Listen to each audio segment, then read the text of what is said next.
Hey there, I'm Sarah Johnson, 28 years old, and trying to make a name for myself as a novelist here in Chicago. Before we dive into my story, do me a favor, hit that subscribe button.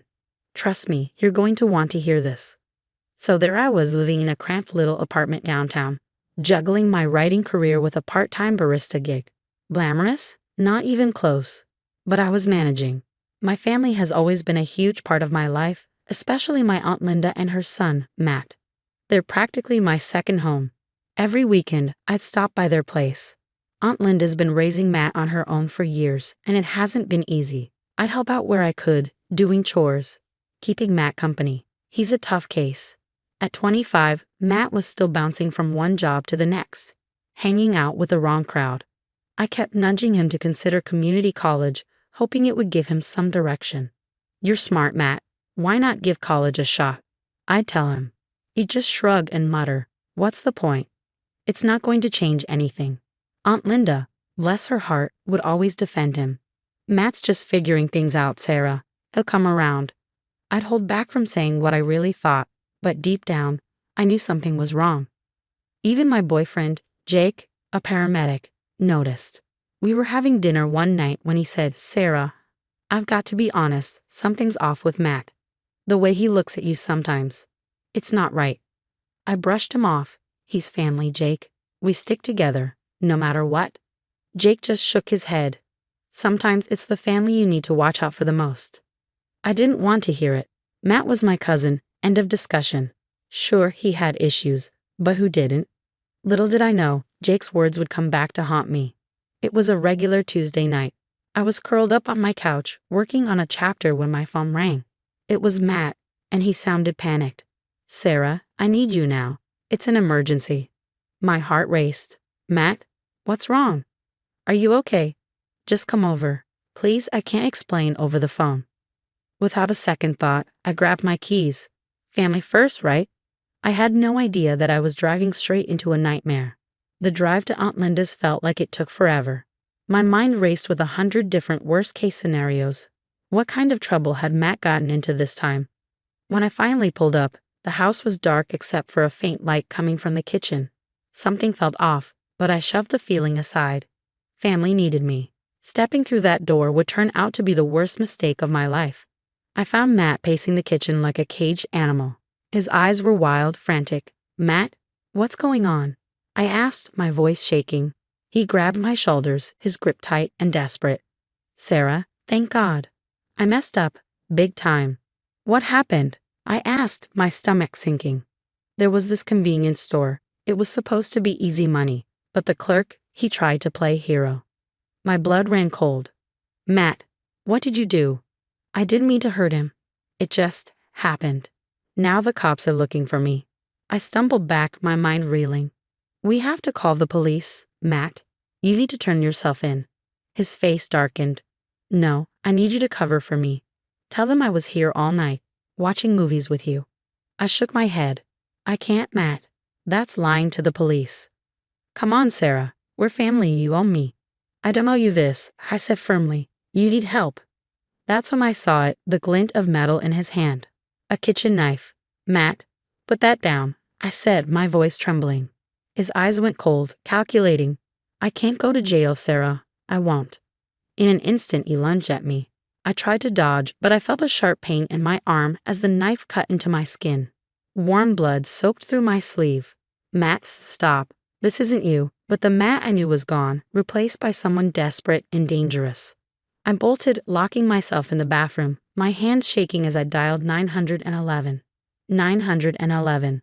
"What's your emergency?" "It's my cousin. He attacked me. He has a knife. Please hurry." I could barely get the words out, my voice trembling. From the other side of the door, I heard Matt banging, his voice filled with rage, completely unrecognizable. "Sarah, open this door. You can't do this to me." Sirens began to wail in the distance. The banging suddenly stopped. I waited, my heart pounding, before gathering the courage to open the door. By the time I did, Matt was gone. The next few hours were a blur. Jake rushed to meet me, his face a mix of anger and concern. "Sarah, this has to stop. Matt's dangerous." I nodded, wincing as the doctor stitched up the cut on my arm. "I know. I just never thought you'd go this far. That's when Aunt Linda stormed into the room, her face streaked with tears. How could you, Sarah? He's your cousin. You should have helped him. Ma'am, a nurse interjected, your son attacked Sarah with a knife. She did the right thing. Aunt Linda's accusations kept coming, filling the room like a heavy fog. And something inside me snapped. Years of making excuses, enabling bad behavior, and always putting family first at my own expense, it all came crashing down. I really looked at her, and for the first time, I saw the toxicity that had been festering for years. Enough, I said, my voice stronger than I felt. It's over. All of it. Later that night, sitting in my apartment, the throb of stitches in my arm was a constant reminder of how my world had just been flipped upside down. Hospital discharge papers lay on the coffee table, a stark reminder of what had happened. I picked up my phone, stared at Matt's contact, and hit block. Then I did the same for Aunt Linda. It was time to cut ties. The next day, I headed to the police station. Detective Rodriguez was waiting for me, his expression grim. Miss Johnson, thanks for coming in. We need to talk about Matt. I nodded, bracing myself. What do you need to know? We believe your cousin might be involved in a series of robberies and assaults. Can you tell us exactly what happened that night? I took a deep breath and spilled everything. The panicked call, Matt's confession about the robbery, his desperate plea for a fake alibi, and then the knife. He just snapped. I've never seen him like that before. It was like he was a stranger. Rodriguez leaned forward, his voice steady. You did the right thing coming forward. We'll make sure you're protected. As I left the station, my phone buzzed. It was Jake. How'd it go? It's done. I told them everything. I'm proud of you, Sarah. Want me to come over? I hesitated. Actually, I think I need some time alone to process. That night, I sat at my laptop, my fingers flying across the keyboard. Words poured out of me, stories of betrayal, family, and the hard choices we sometimes have to make. It was cathartic, turning my pain into something meaningful. A few days later, I found myself in a community center, surrounded by strangers with haunted eyes, a support group for victims of family violence. A woman named Tanya was speaking, her voice steady despite the tears in her eyes. My brother. I thought he'd always have my back, but when he raised his hand to me, I knew I had to walk away. It was the hardest thing I've ever done, but also the most freeing. Her words hit home. After the meeting, I approached her. Tanya, I'm Sarah. Your story, it really resonated with me. She smiled warmly. First time here? I nodded, rolling up my sleeve to reveal the bandage. My cousin, Tanya gently placed a hand on my shoulder. You're brave for being here. It gets easier, I promise. Weeks passed. I threw myself into my writing and therapy, finding solace in Jake's support. He was always there with a warm hug or a listening ear. I started to feel like I was rebuilding my life, piece by piece. But then one afternoon, my phone rang. Unknown number. Hello? Sarah, it's Linda. My blood ran cold. Aunt Linda, I told you not to. Please just listen. Matt's in trouble. He needs you. We're family, remember? I gripped the phone tighter, my voice steady.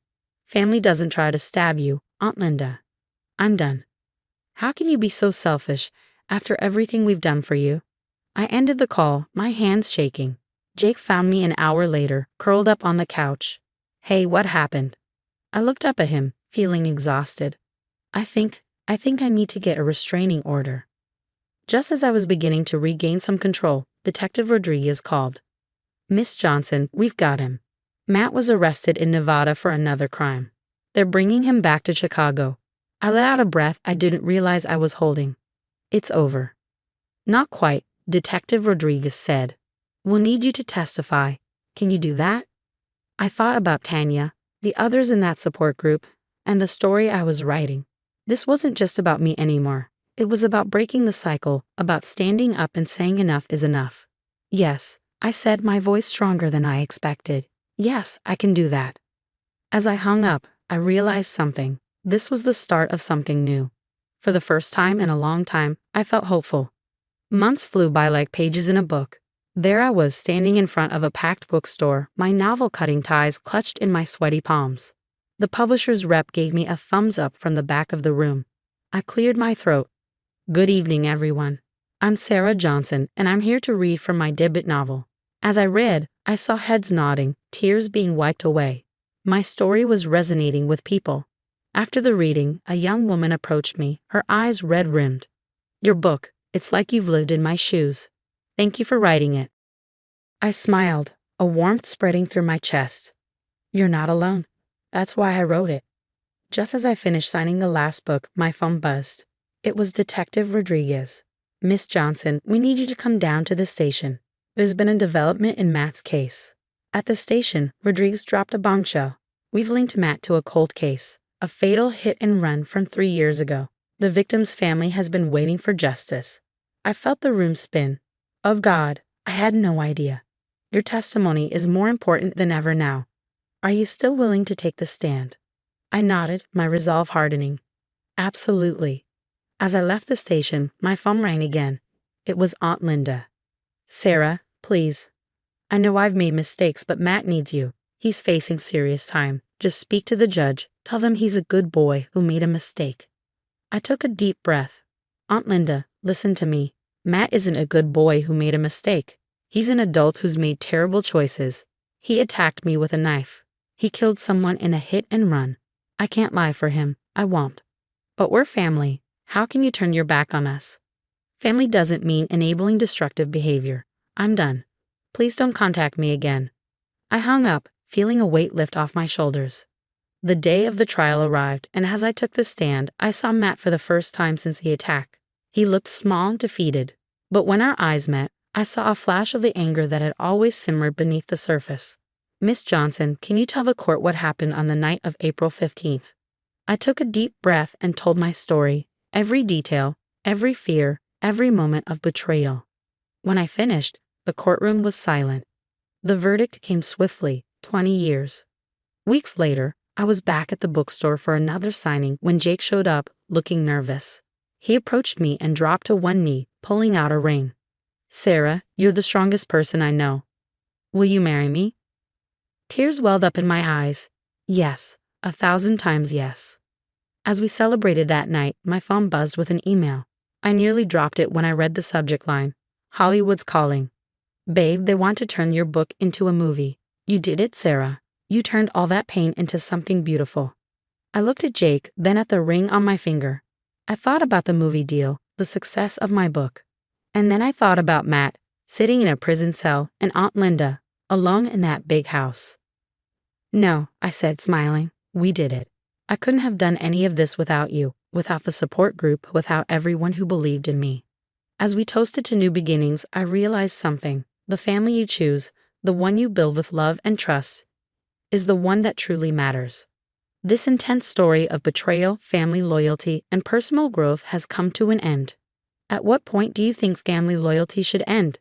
Was Sarah right to testify against Matt, or should she have protected him despite his actions? We'd love to hear your thoughts in the comments. Have you ever had to choose between family loyalty and doing what you believed was right? How did you handle it? If this story resonated with you, please hit that like button and subscribe for more thought-provoking content.